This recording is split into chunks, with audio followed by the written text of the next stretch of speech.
संत mother Teresa ने कहा है, जितना मनुष्य भोजन के लिए भूखा है उससे ज्यादा प्रेम के लिए वो भूखा है। उनका अनुभव उन्हें बताया कि ये कितना सच है।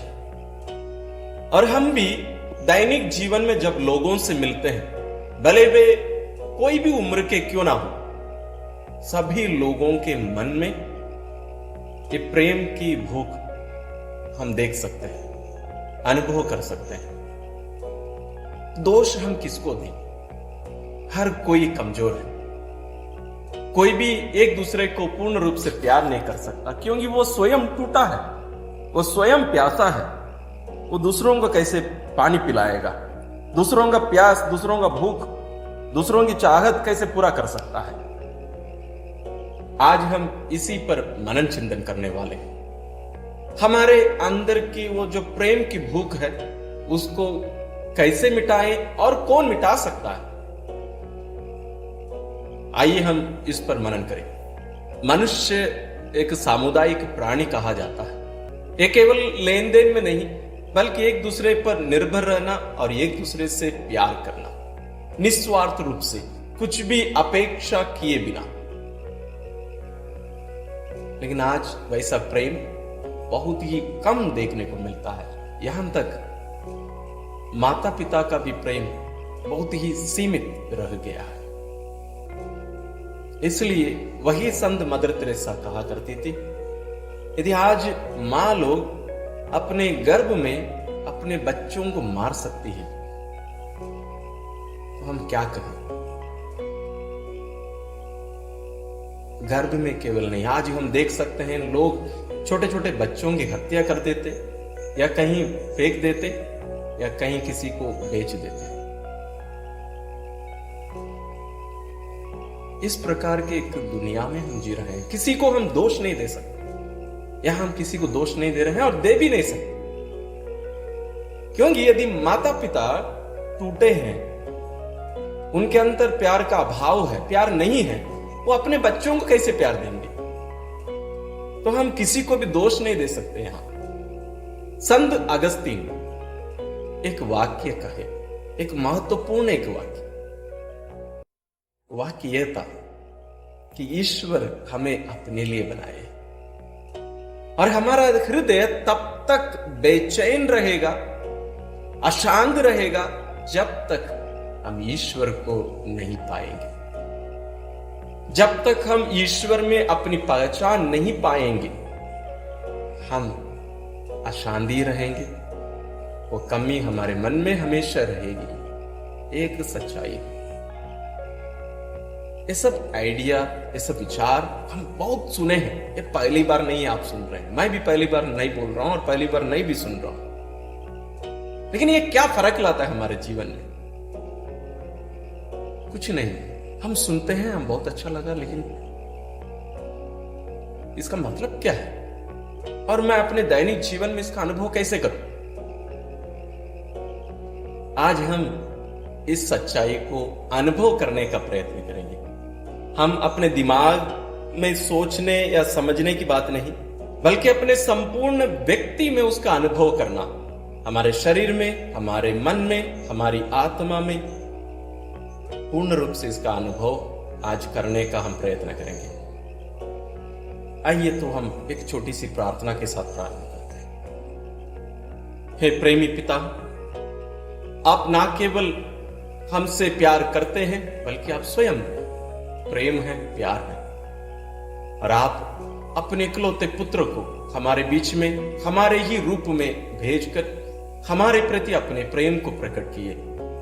यीशु हमारे समान, हर तरह हमारे समान बनकर हमें बताए कि आपका प्रेम कितना गहरा है, कितना अतुल्य है और असीम है। लेकिन हम इस बात को समझ नहीं पा रहे हैं मेरे पिता। और आज यीशु की शिक्षा के द्वारा बताए हुए इस बात को, इस सच्चाई को आज हम समझने के लिए उनके ही बताए हुए एक उदाहरण, एक दृष्टांत को लेकर आज हम यहाँ मनन करने वाले हैं। आप अपना आत्मा हमें प्रदान करिए। हे पावन आत्मा, हमारे मन, दिल, हृदय को आलोकित करिए, ज्योतिर्मय बनाइए, ताकि हम ईश्वर के वचन हम जो अभी सुनने वाले हैं, हम इसको समझ सकें, अनुभव कर सकें और अपने जीवन में क्रियान्वित कर सकें। हे प्रभु यीशु, ईश्वर का वचन, ईश्वर का शब्द, अब हमें एक कृपा दीजिए कि हम आपके इस असीम प्रेम को, आपकी उपस्थिति को हमारे जीवन में गहराई से अनुभव करते हुए वास्तविक रूप से ईश्वरीय प्रेम में आगे बढ़ने की कृपा हमें मिले। ये हमारी प्यारी मां सभी संतों, स्वर्गदूतों हमारे लिए विनती करिए। हम ये प्रार्थना करते हैं अपने प्रभु क्रिस्त के द्वारा, आमीन। यीशु बहुत सारे दृष्टांत या कहानी बताई, उनमें से एक है भले समारी का दृष्टांत, जो संत लूकास रचित सुसमाचार अध्याय 10 पद संज्ञा 30 से लेकर 35 तक हम देख सकते हैं। मैं पूरा दृष्टांत को पढ़कर नहीं सुनाने वाला हूं, एक छोटी सी कहानी के रूप में उसको मैं आपको बताने वाला हूं। एक व्यक्ति यरूशलेम से यरीको जा रहा था और रास्ते में डाकू लोग उसको पकड़ लिए और उसको मार पीट कर, उसको लहूलुहान छोड़कर उसके सभी सामान और उसके वाहन को चोरी करके लेके चले गए। और यह आदमी अधमरा वहीं पड़ा हुआ था, खून से लथपथा, लगभग मर रहा था। उस रास्ते पर दो व्यक्ति आते हैं, दोनों आगे पीछे, दोनों दूसरे तरफ यानी उससे दूर चले जाते हैं। कोई भी उसके पास जाने का विचार ही नहीं करता है, और करेगा भी क्यों? क्योंकि कोई भी ऐसे व्यक्ति को अपना हाथ लगाए तो उसकी पूरी जिम्मेदारी उसको लेना पड़ेगा, क्योंकि आज के समय के समान नहीं है। क्योंकि यरूशलेम और यरीको का यह रास्ता एक सुनसान स्थान था, एक राह था, बहुत कम लोग वहां आना जाना करते थे उस रास्ते से। तो अभी कोई उसका हाथ लगाए तो वो कहां ले जाएगा इस व्यक्ति? इसलिए दोनों व्यक्ति वैसे ही छोड़कर चले गए। और उसी रास्ते पर एक तीसरा व्यक्ति, एक समारी यानी एक नीच जाति का एक आदमी आ रहा था। वो जब दूर से इस व्यक्ति को देखा, वो जल्दी आकर अपने जानवर से नीचे उतरकर उसके पास गया और उसके घावों पर तेल और अंगूरी, अंगूरी आज जैसे डेटॉल काम करता है वैसे उसका प्रयोग करते थे, उससे उसके शरीर को, उसके घावों को धोकर पट्टी बांधकर उसको अपने ही सवारी पर यानी जानवर पर उसको बैठाकर एक सराय में लेके गया और वहां जाकर उसका देखरेख किया रात भर। और सुबह उठकर थोड़ा पैसा निकालकर वहां के प्रबंधक को पैसा देकर उनसे कहा, आप इनकी सेवा करिए और यदि और ज्यादा पैसा लगे मैं जब वापस लौटूंगा मैं उसको चुका दूंगा। आपको यह लगेगा भी इस कहानी से ईश्वर का प्रेम हम कहां से समझ पाएंगे। आइए हम समझने का प्रयत्न करें। यरूशलेम से यरीको जाने का मतलब यह लगा। यरूशलेम ईश्वर का मंदिर का स्थान था, ईश्वर का निवास था, और यरीको गैर यहूदियों का एक स्थान था, जो एक प्रकार से पापियों का स्थान कहा जाता। एक प्रकार से हम कह सकते हैं स्वर्ग और नरक। यदि यरूशलेम स्वर्ग है तो यरीको नरक के समान देखा जाता था। तो यरूशलेम से यरीको जाने का मतलब ही अलग है। ईश्वर से यह व्यक्ति दूर जा रहा था।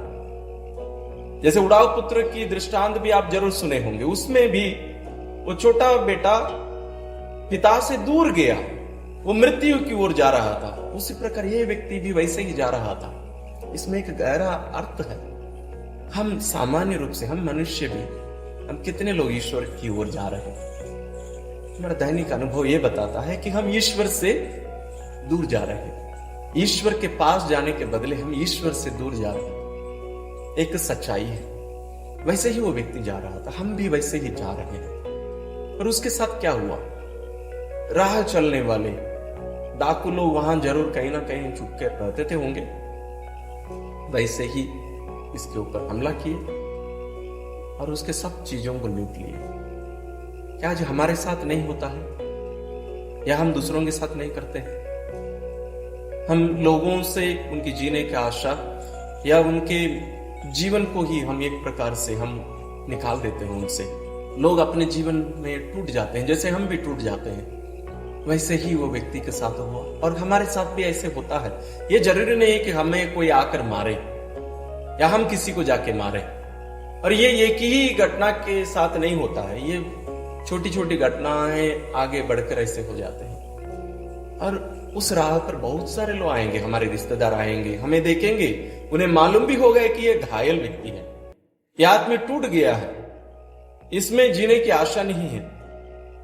हमें देखकर भी अपना मुंह मोड़कर दूसरे दिशा में चले जाते हैं। यहां तक हो सकता है हमारे घर वाले भी, हमारे साथ रहने वाले, हो सकता है आपके जीवन साथी, आपके बच्चे, आपके दोस्त यार, आपके भाई बहन, माता पिता, हमें देखकर भी थोड़ा बहुत समझ भी लेते हैं, फिर भी कोई कुछ कर नहीं पाता है, करते भी नहीं है और कर भी नहीं सकते हैं। यही बात मैं शुरू में बताया, क्योंकि हर व्यक्ति टूटा हुआ है तो वो किसी दूसरे का क्या कर सकता है। इस परिस्थिति में एक तीसरा व्यक्ति वहां प्रवेश करता है, वो समारी, यानी एक अछूत व्यक्ति, एक नीच जाति का व्यक्ति। यदि हम आज हमारे समाज के बारे में, हमारी समाज की जो स्थिति है उससे हम कहें तो वो नीच जाति का एक व्यक्ति था। वो क्या करता है, उस रास्ते से कहीं ना कहीं जरूर जा रहा था, उसको जरूर कुछ काम रहा होगा, क्योंकि जैसे मैंने कहा एक सुनसान स्थान था, निर्जन राह था, वहां ज्यादा लोग वहां उस रास्ते से आना जाना नहीं करते थे, और वहां आसपास में कोई घर या अन्य कुछ भी नहीं था, तो ये जरूर और कहीं जा रहा था। लेकिन जब इस व्यक्ति को देखता है, यहां बताया गया है, उसे देखकर उसको तरस को आया, उसका मन, जैसे हम बोलते हैं ना, पिघल गया, और वो अपना जानवर से नीचे उतर कर आया और उसके पास गया। इसमें जो शब्द बताए गए हैं बहुत ही महत्वपूर्ण है, उसके पास गया। पास जाने का मतलब क्या होता है? हम आजकल दूर से ही लोगों से संपर्क कर सकते हैं, अपना मोबाइल ले लिए, नंबर डायल किए और उनको कॉल किए, बात कर लिए, हो गया। हम उनके पास जाते भी नहीं। तो उनके पास आने का मतलब, जिस व्यक्ति के पास हम जा रहे हैं उस व्यक्ति की स्थिति तक पहुंचना, उसको उसकी स्थिति में समझना, उसके समान बन जाना। हम मनुष्य भी वैसे ही एक स्थिति में थे जब इस दुनिया पर प्रभु यीशु आए, उस समारी के समान, भले इस समारी के समान। आज भी हम जब ऐसे टूटे हुए रहते हैं, हम क्या करें? मैं 1-2 दिन पहले भी ऐसे ही कुछ लोगों से मिला, आदमी लोग 40-45 साल के होंगे। बातचीत करते समय यही बात उभर कर आती है उनके मन से, वो किसी को बता नहीं सकते, क्योंकि हमारे समाज में आदमी को तो रोना नहीं, वो रोएगा तो भी अकेले बैठ कर रोए, दूसरों के सामने रो नहीं सकता, क्योंकि कमजोर लोग रोते हैं। और ये समारी नीचे उतर कर उसके पास गया, उसकी स्थिति में गया, वो खड़ा नहीं रहा, जाकर देखा नहीं, बल्कि जाकर बैठ गया। वो आदमी लेटा हुआ था, ये बैठ गया जमीन पर ही, वो भले कितना भी अमीर क्यों ना हो, भले वो जमीन पर बैठ गया, उसकी स्थिति पर चला गया, उसके लेवल पर चला गया, और उसको उठाकर अपने गोदी में रखकर तो उसके पूरे शरीर को, उसके घावों को पोंछता है, साफ करता है उसके शरीर को। हमारे जीवन में थोड़ा सा उतर कर देखिए, क्या आज आप ऐसे ही स्थिति में हैं? बाहर हम बहुत खुश दिखते होंगे, लोगों को पता ही नहीं चलता होगा कि इसके साथ क्या चल रहा है। ये हर व्यक्ति के साथ होता है, मैं स्पष्ट बताऊं, ये हर व्यक्ति के साथ होता है, इससे कोई अछूता नहीं है। जरूर इसकी मात्रा ऊपर नीचे हो सकती। ऐसे ही स्थिति में यीशु हमसे कहते हैं, मैं भला चरवाहा हूं, मैं वो चरवाहा हूं जो 99 भेड़ों को छोड़कर खोई हुई एक भेड़ की खोज में मैं निकलता हूं। यीशु आज हमारी खोज में है। हमें देखते भी होंगे, हमारे पास आके बैठते भी होंगे, लेकिन हम सुनते कहां हैं, हम उनका स्पर्श का अनुभव कहां करते हैं? क्योंकि हमें वो सब नहीं चाहिए, हमें मनुष्य का प्रेम तो चाहिए, हमें ईश्वर का प्रेम चाहिए ही नहीं, क्योंकि हम उसको समझ नहीं पाते हैं। हमारी भी गलती नहीं है, क्योंकि उनकी भाषा, उनका स्पर्श वो अलग ही एक स्तर का है।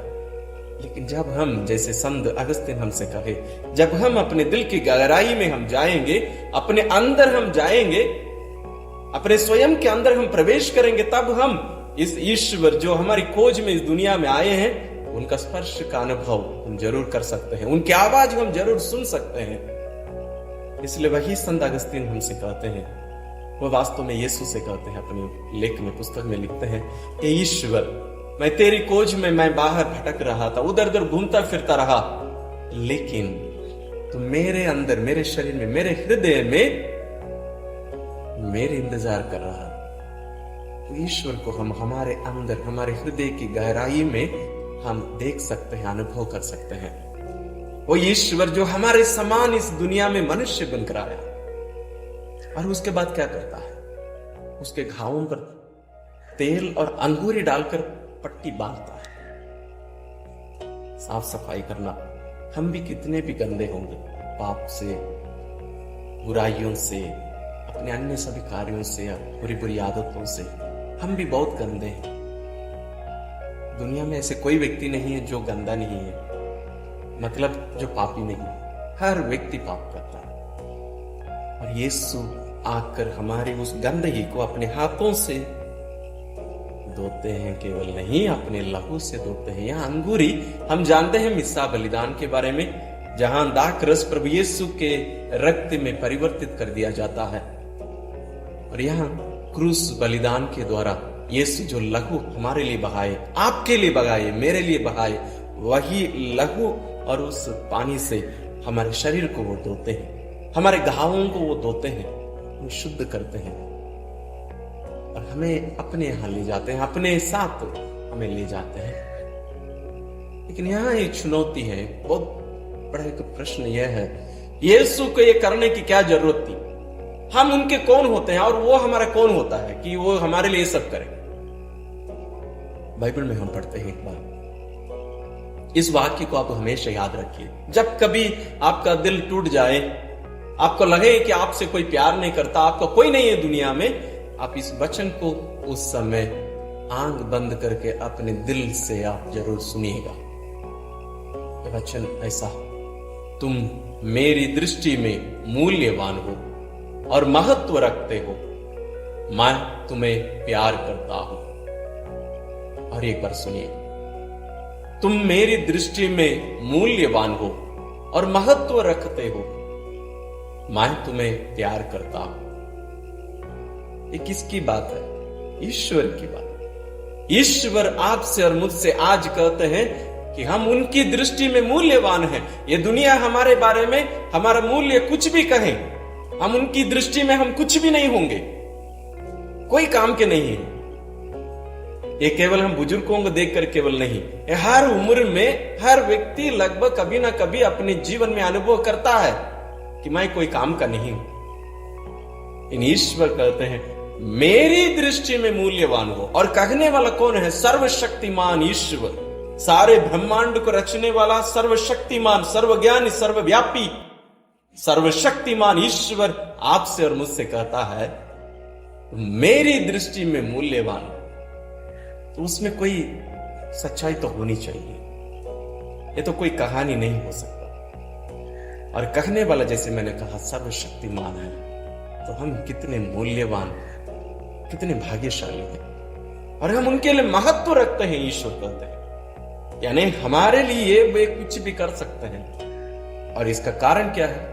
कारण यह है कि ईश्वर हमसे प्यार करते हैं। ईश्वर हमसे कहते हैं मैं तुम्हें प्यार करता हूं। हम उस कहानी में हमने देखा, वो समारी सुबह उठकर उसको थोड़ा सा पैसा देता है और कहता है कि मैं वापस आकर जो आप एक्स्ट्रा, जो ज्यादा आप खर्चा किए रहेंगे, मैं उसको चुका दूंगा। हमें भी अपनाने के लिए, हमें भी उस स्थिति से अपनाकर अपनी स्थिति में अपने समान ले आने के लिए ईश्वर एक कीमत चुकाए। क्या कीमत है?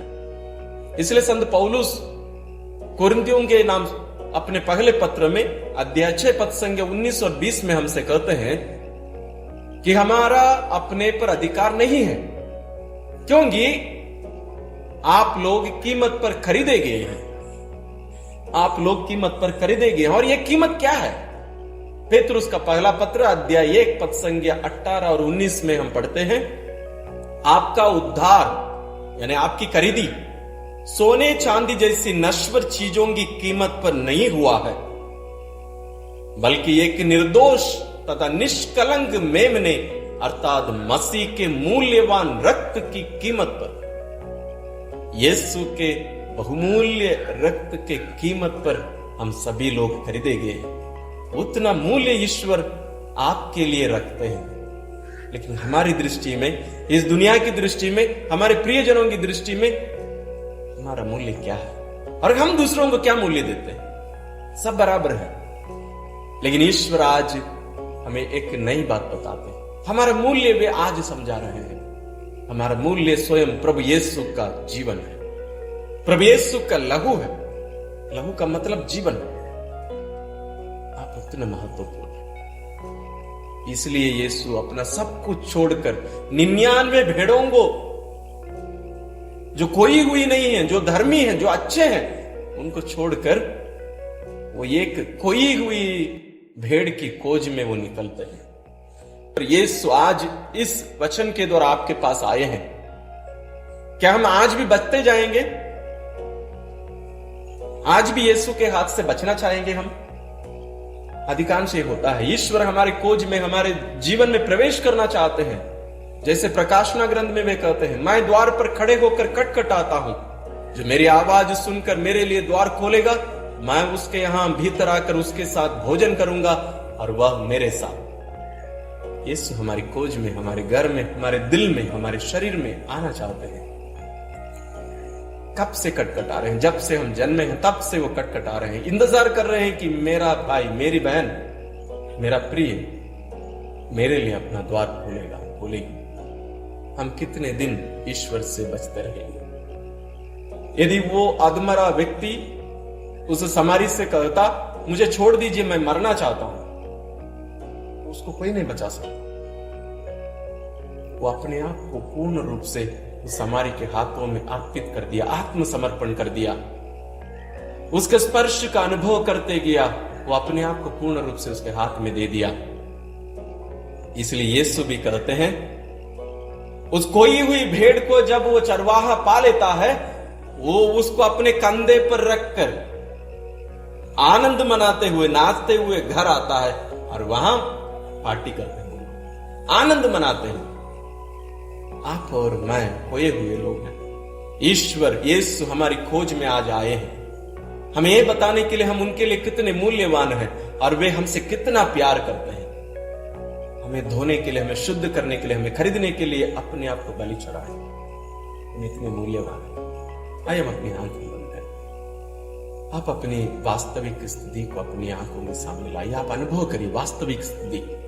अभी आप किसी के सामने ऐसे नया चेहरा बनाकर जाने की जरूरत नहीं, कोई दिखावट करने की जरूरत नहीं, कोई दिखावा की जरूरत नहीं है। जस्ट आप जैसे वास्तव में हैं अंदर, आप जो टूटे हुए हैं, आप वही स्थिति को अपनी आंखों के सामने लाकर आप अनुभव करिए कि मैं यही हूं, मैं इतना ही हूं।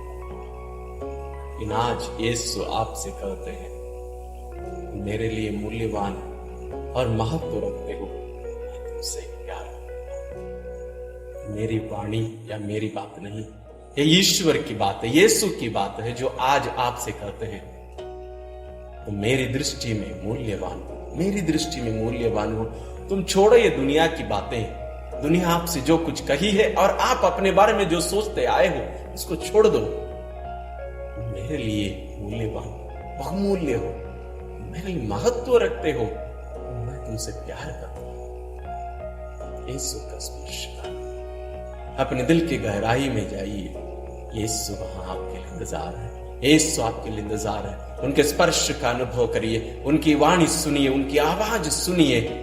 हमारे हृदय में जो खोखलापन है, जो खाई है एक प्रकार से, उसको यीशु ही भर सकते हैं। वो जगह, वो स्थान यीशु अपने लिए बना के रखे थे। आज हम यीशु को स्थान में प्रवेश करने दें, उन्हें वहां आकर हमारे जीवन में शासन करने दें, वहां आकर विराजने दें, वहां आकर रहने दें, आने दीजिए। फिर हमारे जीवन में आनंद और खुशी की कोई कमी नहीं रहेगी। और ना केवल हमारे जीवन में बल्कि हमारे इस कार्य के द्वारा हम यीशु को और स्वर्ग के सभी लोगों को हम आनंद का कारण बनेंगे। इतनी बड़ी बात, इस प्रेम को ग्रहण करिए, स्वीकार करिए, अपनाइए, अपने से कहिए, हाँ मैं बहुमूल्य हूं, मैं महत्व रखता हूं। ये दुनिया के लिए शायद नहीं, मेरे प्रभु यीशु के लिए, ये सर्वशक्तिमान सारे ब्रह्मांड को रचने वाला सर्वशक्तिमान ईश्वर के लिए मैं बहुमूल्य हूं, मैं महत्व रखता हूं उनके लिए। और वे मुझसे प्यार करते हैं। कितना प्यार करते हैं, अपने से बढ़कर मुझसे प्यार करते हैं। यहां तक जैसे उन्होंने कहा, इससे बड़ा प्रेम किसी का नहीं कि कोई अपने मित्र के लिए अपना प्राण अर्पित कर दे। और वो क्रूस पर जाकर मेरे लिए मरकर इसको प्रमाणित कर दिया, इस प्रेम। यीशु, आज के इस सुंदर समय के लिए आपको धन्यवाद, आपके स्पर्श के लिए धन्यवाद, आपकी वाणी के लिए धन्यवाद। आज मेरे ये टूटे हुए हृदय में प्रवेश करके उसको चंगा करने के लिए, उसको स्पर्श करने के लिए धन्यवाद। मेरे इस बिखरे हुए जीवन को एकत्र कर मुझे अर्थ देने के लिए धन्यवाद। आपके आगमन मेरे जीवन में खुशी लेकर आया है। मुझे कृपा दीजिए कि मैं आपके इस प्रेम को मैं स्वीकार कर सकूं, अपना सकूं, अनुभव कर सकूं और इस प्रेम के अनुरूप इसके योग्य जीवन मैं भी जी सकूं। और मैं भी आपके इस प्रेम को मेरे दूसरे भाई बहनों को मैं भी दे सकूं, ताकि वे भी आपके इस प्रेम को अनुभव करने पाए और आपको अपने जीवन में स्वीकार करके अपनाकर वे भी मेरे समान इस आनंद और खुशी का अनुभव अपने जीवन में करने पाए। हम ये प्रार्थना करते हैं अपने प्रभु क्रिस्त के द्वारा, आमीन। आप इसको एक बार नहीं, जब जब आपको ये जरूरत पड़े, और मैं चाहूंगा शुरुआती दिनों में हर दिन रात को सोने के पहले इसको सुनिए आप, और आप उसी प्रेम में सोइए। आप अपने जीवन में जितने भी टूटे हुए स्थान हैं वो सब आप ठीक होते हुए, ईश्वरीय प्रेम का अनुभव करते हुए आप एक नया जीवन आप शुरू करेंगे। और मैं आपके लिए प्रार्थना कर रहा हूं, आप भी मेरे लिए प्रार्थना करिए। और यदि आपको ये कोई लाभ दिया तो आप दूसरों के साथ भी इसका शेयर करिए और कमेंट्स में भी अपना विचार रखिए। ईश्वर आपको आशीर्वाद प्रदान करे।